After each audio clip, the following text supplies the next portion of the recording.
Alam mo kung sino may birthday? Yung may-ari ng Splash Island. Invited kami. Pero actually, hindi kami invited. Ang invited, yung biyanan kong lalaki. Hampas puno.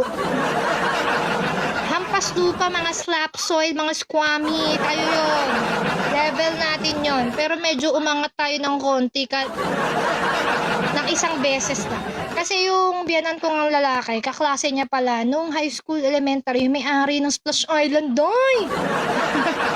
Kung malakasan, invited yung biyanan ko, syempre, driver yung asawa ko, di, sama-sama na kami, nasabit ako, day. First time kong dumaan sa backdoor, yung dun kapag bubuksan ka ng guard, doy! Hindi ka dun sa harap kasi sa harap may bayad. So doon kami sa likod kasi special. Birthday po ni ni Sunny. Ay, baka pumunta kayo na. Close. Birthday po ni Sunny. Di doon kami dumaan. Alam mo ba kung anong handa doon sa birthday? Ano yung handa dali? Crispy pata. Lechon, kawali. Ano ba yun di? Lechon kawali, crispy pata. Meron namang isda. Walang gulay. Ano pa ba yung isa?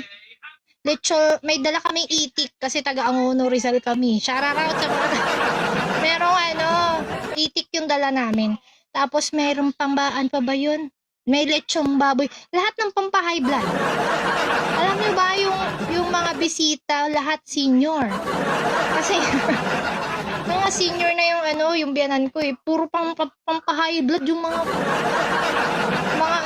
yung mga nila, mga handa nila. Tapos, nakakatuwa naman sila. Uy, in fairness, ang yayaman ng mga... Uy, ang ingay naman, Ay, salamat po. Sino ba si co-founder? Ay, si Mr. M. Hello, Mr. M. Salamat sa pagbisita. Salamat sa regalo. Ayun na nga, alam mo ba kung sino pa yun na pinakilala sa amin doon? Yung may-ari lang ng Santa Lucia. Ay, hindi nyo pala alam. Alam niyo ba yung Santa Lucia Mall? Kasi dito sa amin sa Rizal, sa Cainta, mayroong Santa Lucia. Sige lang, Mara. Sino ba yung bababa? Si Aki ba yan? Wait lang.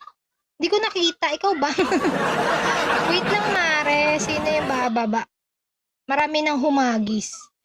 Imbis na garlic, bawang na lang. Si Aki. Sige. Iakit natin si Mr. M kung gusto ni Mr. M. Ayun. Thank you, Mr. M. Thank you sa mga pahagis na nadamay pa yung mga Ayun na nga, Mare. Tuloy natin ang kwento habang may hagis ang nangyayari. Ayun, yung may-ari ng Santa Lucia. May-ari ng mall, bisita. Samantalang kami, hampas lupa lang. Hindi naman in-inform na ang malakasan pala yung pupuntahan naming birthday. Mukhang hampas lupa. Hindi naman, medyo nag-ayos naman. Tapos, ayun na nga, Mare. Siyempre, in-observe ko pa, ano ba itsura na mayayaman? Uy, Mare, itapon mo lang ibang damit mo. Itira mo lang, mga plain at saka stripe. Yun lang ang suot nila. Muntik ko na nga ang picture na. Ano ba itsura na? Ano bang mga damit ng mga mayayaman? Stripe lang at saka plain. Yun lang. Yung may-ari ng akyat ka, Sir M, if you want. In English kasi naghahagis. Ayun. Ang suot nila, stripe lang, saka plain. Yung may-ari na Santa Lucia, naka all black lang. Basta puro plain lang.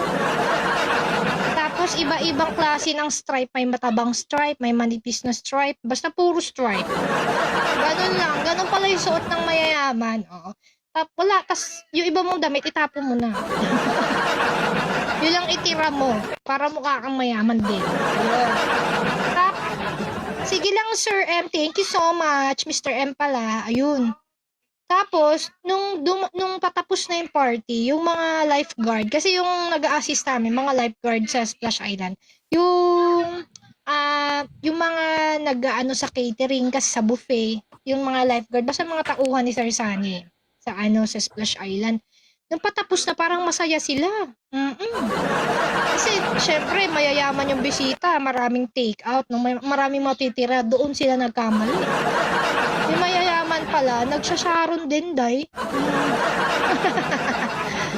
Pero in fairness, dumating kami, ang dala namin itik at saka fried siopaw, fried siopaw, oo. Pero umuwi kami, mas marami kaming dala.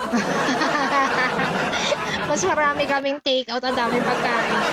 Eh di ayun nga, ang dami take out, ayan, ano na, ang saya ng mga ano, kala nila makaka-take out sila, pero lahat pala ng mayayaman tumi-take out din. Kahit pala mayaman sila, tumi-take out din sila, sumasyaran. Pero ikaw, pagka nagte-take out ka, ang gamit mo yung plastic labo, di ba? Pagka ano, tawag dito, yung tita ko nga tinanong ako, anong tawag dun sa pang ano, sa plastic na yun? Sabi ko, Sharon plastic. Pero sila, nag-take out sila, may dala silang ziplock. Ganun pala pag mayaman, ziplock yung gamit, para kahit sabaw, hindi matatapon dahil. Yung pansit, swak na swak doon. Hoy, level 5 na si Mitzi. Oo, para pala hindi halatang hampas lupa ka, ziplock dalhin mo na. Oo. Tapos nung papauwi na kami, nung unti-unti nang nauubos yung handa na kasi mangot na yung mga staff. Kala nila marami silang mati-take out pero hindi pala.